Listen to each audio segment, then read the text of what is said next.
Hello friends, welcome to your own channel daily stock. तो दोस्तों, इस वीडियो के अंदर हम ओरियन प्रो सॉल्यूशंस के डिटेल्ड एनालिसिस के बारे में बात करेंगे और जानेंगे कि आपको ओरियन प्रो सॉल्यूशंस के अंदर इन्वेस्ट करना चाहिए या नहीं। चलिए शुरू करते हैं।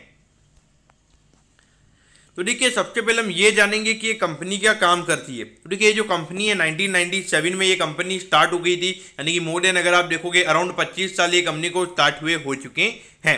तो देखिए, ये जो कंपनी है ये सॉफ्टवेयर सॉल्यूशन प्रोवाइड करवाती है। मेनली अगर हम देखेंगे तो बैंकिंग से रिलेटेड जो सॉफ्टवेयर सॉल्यूशंस होते हैं वो ये कंपनी हमें प्रोवाइड करवाती हुई नजर आती है।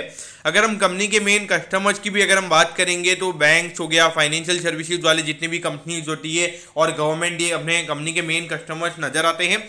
और उसके अलावा अगर आप देखोगे, आज ही कंपनी ने एक अनाउंसमेंट किया है कि उन्होंने एक एसएमई प्लेटफॉर्म के लिए, यानी कि जो स्मॉल एंड मीडियम एंटरप्राइजेज होती है उनके लिए उन्होंने एक ORO20 करके उन्होंने एक प्लेटफॉर्म लॉन्च किया है। तो वहाँ पे कंपनी का मानना है कि आने वाले टाइम पे एक अच्छा रेवेन्यू जनरेशन वहाँ से कंपनी को हो सकता है। और उसके अलावा अगर आप देखोगे, अभी रिसेंटली एक दो कंपनीज को भी कंपनी ने एक्वायर किया है, यानी कि जो कंपनी के कैश फ्लोज है उन्हें वहाँ पे इनऑर्गेनिक वे में भी यहाँ पे कंपनी फोकस करके यहाँ पे ग्रो करने की कोशिश ये कंपनी कर रही है। अब अगर हम यहाँ पे कंपनी के कुछ वैल्यूएशन पैरामीटर्स की अगर हम बात करेंगे तो देखिए, अभी 900 करोड़ के लगभग का मार्केट कैप कंपनी का है। तो एक स्मॉल कैप कंपनी हमें यहाँ पे ये नजर आती है। अगर हम पी रेशियो की अगर हम बात करेंगे तो 11 का पी रेशियो में नजर आता है। वैल्यूएशन वाइज अगर देखा जाए तो इंडस्ट्री के कंपैरिजन में काफी लुक्रेटिव वैल्यूएशन पे ये कंपनी अभी ट्रेड हो रही है। अगर हम बुक वैल्यू की बात करेंगे तो 174 रुपीज की यहाँ पे बुक वैल्यू है। अभी 402 रुपए का स्टॉक प्राइस है, यानी कि अराउंड अगर हम देखेंगे 2.2 टाइम्स के लगभग यहाँ पे ये कंपनी हमें ट्रेड होती हुई नजर आ रही है। अगर हम ROC की बात करेंगे तो लगभग 22% का हमें यहाँ पे ROC नजर आता है और रिटर्न ऑन इक्विटी का नंबर भी हमें यहाँ पे अराउंड 19% का नजर आता है। तो देखा जाए तो रिटर्न रेशियोज कंपनी के अच्छे हैं और जिस छोटे से लेवल पे ये कंपनी काम कर रही है तो वहाँ पे रिटर्न रेशियोज मेरे ख्याल से काफी अच्छे हैं। मेरे ख्याल से जो छोटी कंपनीज है यहाँ पे तो 12-13% की भी अगर आपको रिटर्न रेशियो देखने को मिल रहे हैं वो मेरे ख्याल से काफी अच्छे हैं, क्योंकि धीरे धीरे जैसे जैसे बिजनेस ग्रो करेगा तो वहाँ पे नंबर 20-25% तक जब तक जाएंगे तो वहाँ पे डेफिनेटली आपको काफी अच्छे नंबर आपके वहाँ पे स्टॉक प्राइस काफी अच्छा वहाँ पे रिएक्ट कर सकता है। अगर हम डेट की बात करेंगे तो 56 करोड़ का डेट यहाँ पे हमें कंपनी का नजर आता है, जिसमें से अगर हम देखेंगे पिछले साल अगर आप देखोगे तो कंपनी ने 61 करोड़ का डेट पिछले साल कम किया था। और जिस तरीके से एग्रेसिव वे में अभी कंपनी डेट कम कर रही है तो मेरे ख्याल से टोटली यहाँ पे डेट फ्री होने का यहाँ पे कोशिश कंपनी की तरफ से हो रही है। और डेट टू इक्विटी का रेशियो भी यहाँ पे काफी कम है। तो अगर आने वाले टाइम पे अगर कंपनी को कुछ नए नए सॉफ्टवेयर लॉन्च करने के लिए, अगर R&D करने के लिए वहाँ पे अगर डेट रेज करने का भी अगर प्रॉब्लम आता है तो वहाँ पे कंपनी मेरे ख्याल से इजीली वहाँ पे रेज कर पाएगी। अब अगर हम यहाँ पे फाइनेंशियल ट्रेंड के बारे में अगर हम बात करेंगे तो देखिए, यहाँ पे ये 2 साल कंपनी के लिए काफी बैड रहे थे अगर आप पिछले 4 साल के परफॉर्मेंस की अगर हम बात करें तो। और पिछले साल अगर हम देखेंगे तो कंपनी ने 510 करोड़ का रेवेन्यू जनरेट किया है। तो इसके मुकाबले अगर हम देखेंगे तो काफी अच्छी रिकवरी हमें यहाँ पे आती हुई नजर आई है। अराउंड 30% से कंपनी के रेवेन्यू के नंबर बढ़े हैं और यहाँ पे लॉस के कंपनी हमें प्रॉफिट में भी आती हुई नजर आई है। लेकिन देखिए, ये बेसिकली यहाँ पे जो कंपनी लॉस में थी उसका मेन रीजन कुछ अनरियलाइज्ड जो होते हैं अदर इनकम हमारी जो होती है तो वहाँ पे कुछ लॉसेज वगैरह थे। कभी कभार आपने देखा होगा कि ये कंपनी ग्लोबली भी काम करती है तो वहाँ पे मेनली जो करेंसी के अंदर जो प्रॉफिट लॉस होता है तो उसकी वजह से यहाँ पे इतना लॉस हमें देखने को मिला था। लेकिन उसके अलावा अगर हम देखेंगे तो यहाँ पे कंपनी का रेवेन्यू अभी भी जो कंपनी का 18-19 में जो रेवेन्यू था उतना रेवेन्यू यहाँ पे कंपनी का नहीं आया है, लेकिन ऑलमोस्ट वहाँ पे आ चुका है। और अगर हम प्रॉफिटेबिलिटी की बात करेंगे तो उसके कंपैरिजन में यहाँ पे प्रॉफिटेबिलिटी ज्यादा नजर आती है। तो ये उसके कंपैरिजन में यहाँ पे नेट प्रॉफिट के मार्जिन कंपनी के इंप्रूव हुए हैं, तो वो एक अच्छी बात हमें यहाँ पे नजर आती है। अब अगर हम देखेंगे तो देखिए, यहाँ पर अगर हम जून 2019 से लेके मार्च 2020 वाले क्वार्टर की अगर हम बात करेंगे तो यहाँ पे कोई ज्यादा ग्रोथ देखने को नहीं मिली थी। नंबर थोड़े कभी ऊपर जा रहे थे, थोड़े कभी नीचे आ रहे थे। लेकिन यहाँ पे ये 2 क्वार्टर्स में अगर आप देखोगे तो प्रॉफिटेबिलिटी के ऊपर यहाँ पे काफी ज्यादा इंपैक्ट पड़ा था। अगर आप देखोगे ऑलमोस्ट 12 करोड़ से 6 करोड़ और 6 करोड़ से हमें 3 करोड़ पे नंबर आता हुआ नजर आया था। और मेन रीजन यहाँ पर अगर आप देखोगे तो रेवेन्यू के नंबर यहाँ पे जो गिरे थे वही हमें यहाँ पे मेन रीजन नजर आता है। उसके अलावा अगर आप देखोगे तो देखिए, यहाँ पे मार्च 2021 में जो अदर इनकम वाला एरिया है यहाँ पे कंपनी को 45 करोड़ का अगर आप देखोगे तो यहाँ पे कंपनी को लॉस हुआ था। और उसके अलावा जो कंपनी के ऑपरेटिंग एक्सपेंसेस थे वो भी यहाँ पे ज्यादा थे, क्योंकि डेफिनेटली अगर आप देखोगे पहले कंपनी अच्छा खासा रेवेन्यू जनरेट कर रही थी, लेकिन यहाँ पे थोड़ा अनसर्टेनिटी की वजह से हमें ये प्रॉब्लम्स यहाँ पे देखने को मिली थी। तो देखिए अदर इनकम की वजह से भी और ऑपरेटिंग बेसिस पे भी यहाँ पे कंपनी को यहाँ पे 211 करोड़ का यहाँ पे इस क्वार्टर में लॉस हुआ था। और एट दी एंड अगर आप देखोगे तो यहाँ पे काफी ज्यादा हैवी डेप्रिसिएशन भी कंपनी ने किया था 113 करोड़ का। तो देखिए कोई भी कंपनी अगर हैवी डेप्रिसिएशन करती है तो वहां पे डेफिनेटली कोई एसेट्स वगैरह होते हैं तो पूरे मतलब उसका आप यूज ही नहीं कर सकते हो। जैसे कि अगर आपने 10 साल के लिए कोई एसेट लिया है तो 10 साल के लिए आप उसको लगातार कैपिटलाइज करते रहोगे, 10 साल का डेप्रिसिएशन आप लगाओगे। लेकिन अगर वो एसेट 5 साल के बाद ही अगर पूरा खराब हो जाता है, उसको बिल्कुल भी यूज ही नहीं कर सकते, तो वहां पे आपको डेप्रिसिएशन एक ही बार में करना पड़ता है। तो वन टाइम डेप्रिसिएशन की वजह से भी यहाँ पे हमें लॉस यहाँ पे कंपनी का देखने को मिला है। लेकिन मेन अगर देखा जाए तो अगर हम कंपनी के पिछले लास्ट 5 क्वार्टर की अगर हम बात करेंगे तो 116 करोड़ से ये रेवेन्यू का नंबर हमें 146 करोड़ पे आता हुआ नजर आया है। और धीरे धीरे करके अगर हम देखेंगे तो हर क्वार्टर में यहाँ पे कंपनी लगातार हमें ग्रोथ दिखाती हुई नजर आ रही है और हर क्वार्टर में यहाँ पे प्रॉफिटेबिलिटी भी हमें लगातार इंक्रीज होती हुई नजर आ रही है। तो देखिए डेफिनेटली अगर आप देखोगे जो पास में जो हुआ है वो मेरे ख्याल से प्राइस में ऑलरेडी फैक्टर्ड इन है, लेकिन मुझे लगता है कि जिस तरीके से लगातार कंसिस्टेंट वे में ये कंपनी अभी ग्रो कर रही है वहां पे मेरे ख्याल से अगर ये लगातार ये कंपनी 1-2 क्वार्टर्स में और लगातार ग्रोथ दिखाती है तो वहां पे डेफिनेटली स्टॉक की रीरेटिंग हो सकती है। और जो 11 का पी रेशियो में देखने को मिल रहा है वो अराउंड मार्केट वहां पे 18-19 के मिनिमम पी रेशियो पे मार्केट उसे लेके जा सकता है।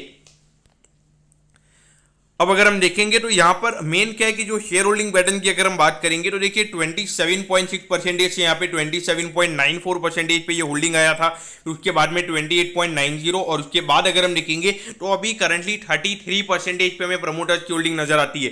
तो यहाँ पे डेफिनेटली देखा जाए तो प्रमोटर्स की होल्डिंग लगातार इंक्रीज हो रही है, काफी अच्छी बात है। लेकिन यहाँ पर अगर आप देखोगे अराउंड प्लेज का एक्चुअली नंबर मुझे मालूम नहीं है, लेकिन अराउंड 30-35% के जो कंपनी के शेयर है वो प्लेज है और अराउंड 3 प्रमोटर पार्टी हमें यहाँ पे नजर आती है।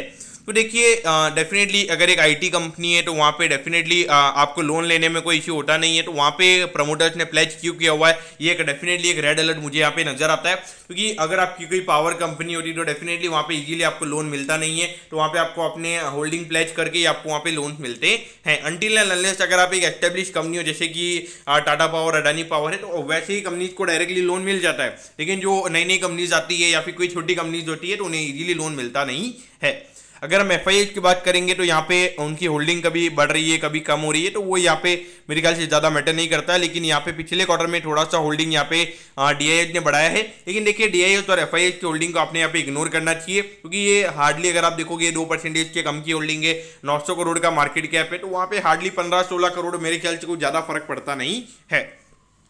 अगर हम पब्लिक की होल्डिंग की अगर हम बात करेंगे तो यहाँ पे पूरी बाकी की होल्डिंग पब्लिक के पास ही है। तो देखिए डेफिनेटली अगर री रेटिंग अगर ये स्टॉक की होनी है तो वहाँ पे डेफिनेटली एफआईए और डीएच को यहाँ पे बाय करना पड़ेगा, तभी डेफिनेटली मेरे ख्याल से ये स्टॉक में अच्छे रिटर्न्स आपको देखने को मिलेंगे, क्योंकि मार्केट में थोड़ा सप्लाई कम होगा तो उसी की वजह से आपको यहाँ पे री रेटिंग होती हुई नजर आएगी। लेकिन देखिए ऐसे स्टॉक के अंदर जो हमारे जो स्मॉल कैप जो मार्केट वेटरन्स होते हैं वो भी स्टॉक को काफी वॉच रखते हैं, अगर उन्हें काफी अच्छे लगते हैं तो वहाँ पे डेफिनेटली उनकी तरफ से अगर 20-25 करोड़ की इन्वेस्टमेंट अगर इन कंपनीज में अगर आते हैं तो वहां पे डेफिनेटली अगर वो स्टेक वगैरह इस कंपनी में बाय करते हैं तो उससे भी वहां पे प्राइस इन्फ्लुएंस होती है। अब अगर हम कैश फ्लोज की अगर हम बात करेंगे तो देखिए पहले खास करके अगर हम देखेंगे तो मार्च 2018 से पहले काफी अच्छे ऑपरेटिंग कैश फ्लोज हमें कंपनी के नजर आते हैं, लगातार री इन्वेस्टमेंट कंपनी के काफी अच्छे हो रहे थे। लेकिन पिछले साल के ऑपरेटिंग कैश फ्लो की अगर हम बात करेंगे तो 62 करोड़ का यहाँ पे ऑपरेटिंग एक्टिविटी वाला कैश फ्लो, ये अच्छी बात है, लेकिन 31 करोड़ का हमें यहाँ पे इन्वेस्टिंग इनफ्लो देखने को मिला, यानी कि कंपनी ने अपने इन्वेस्टमेंट को सोल्ड किया है।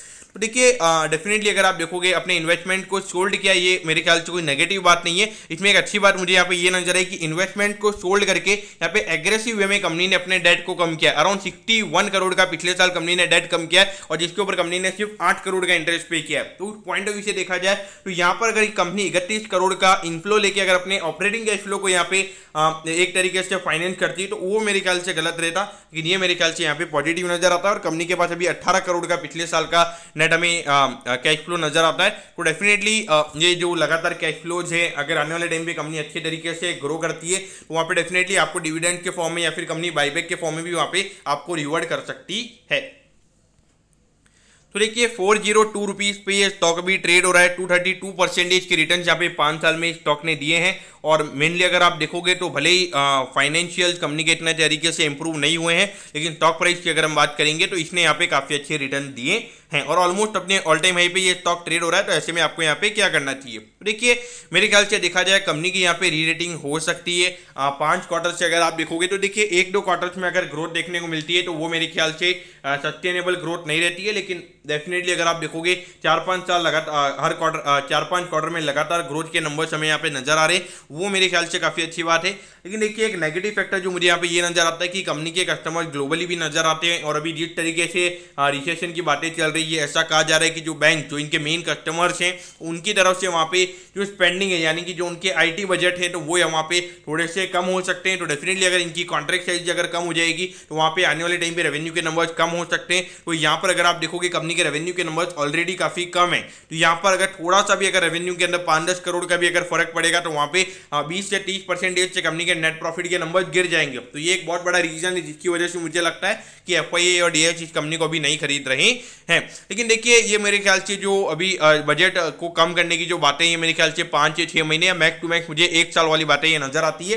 लेकिन एक long term point of view से देखा जाए अगर 4 से 5 साल का टाइम होराइजन अगर आपका है तो उस पॉइंट ऑफ व्यू से डेफिनेटली ये स्टॉक आपके रडार पे होना चाहिए, मेरे ख्याल से इन्वेस्ट किया जा सकता है। क्योंकि मेन मुझे ये लगता है कि अभी 5 से 6 महीने के लिए स्पेंडिंग कम हो जाएगी, फिर जब फिर से फेड इंटरेस्ट रेट वगैरह कम करेगा तो वहाँ पे डेफिनेटली लैंड करने के लिए ये सॉफ्टवेयर सर्विसेज की जो डिमांड है डेफिनेटली आने वाले टाइम पे ग्रो करने वाली है, इसमें कोई डाउट मुझे नजर नहीं आता है। और धीरे धीरे कंपनी नए नए प्लेटफॉर्म भी लॉन्च कर रही है। तो उस पॉइंट ऑफ व्यू से मेरे ख्याल से अगर कोई हाईली रिस्क इन्वेस्टर है इन्वेस्ट कीजिए और मॉडरेट काइंड ऑफ इन्वेस्टर भी यहाँ पे इन्वेस्ट कर सकता है। और अगर आपने ऑलरेडी इन्वेस्ट किया हुआ है तो मेरे ख्याल से बने रहिए। मुझे यहाँ पे इस कंपनी में कोई ज़्यादा एक तरीके से ज़्यादा रेड अलर्ट नजर नहीं आ रहे, लेकिन देखिए ये जो छोटी कंपनीज है यहाँ पे आपने रोज रेगुलर ट्रैक करना चाहिए अपने इनके जो एनुअल रिपोर्ट्स वगैरह होती है, फिर उसके अलावा इनके जो क्वार्टरली नंबर्स होते हैं वो सारी चीज़ें आपने देखनी चाहिए। क्योंकि इन कंपनीज में जो भी होता है वो फास्ट ट्रैक होता है। अगर कोई भी इन्फॉर्मेशन अगर आप मिस कर देते हो तो वहाँ पे डेफिनेटली अगर कुछ नेगेटिव न्यूज़ भी आ जाती है तो 15-20% के वहाँ पे करेक्शन हो जाते हैं और हो सकता है कि आप टाइम पे अपना प्रॉफिट बुक नहीं कर पाए। तो इसीलिए उस पॉइंट ऑफ व्यू से आपने यहाँ पे देखना चाहिए। तो दोस्तों मैं होप करता हूँ कि ओरियन प्रो सॉल्यूशंस के डिटेल्ड एनालिसिस के बारे में आपको सब कुछ समझ में आ गया होगा। अगर आपकी कोई भी क्वेरीज है आप कमेंट कीजिए, मैं जरूर आपके कमेंट पर रिप्लाई करूंगा। ओके दोस्तों, thank you, have a nice day.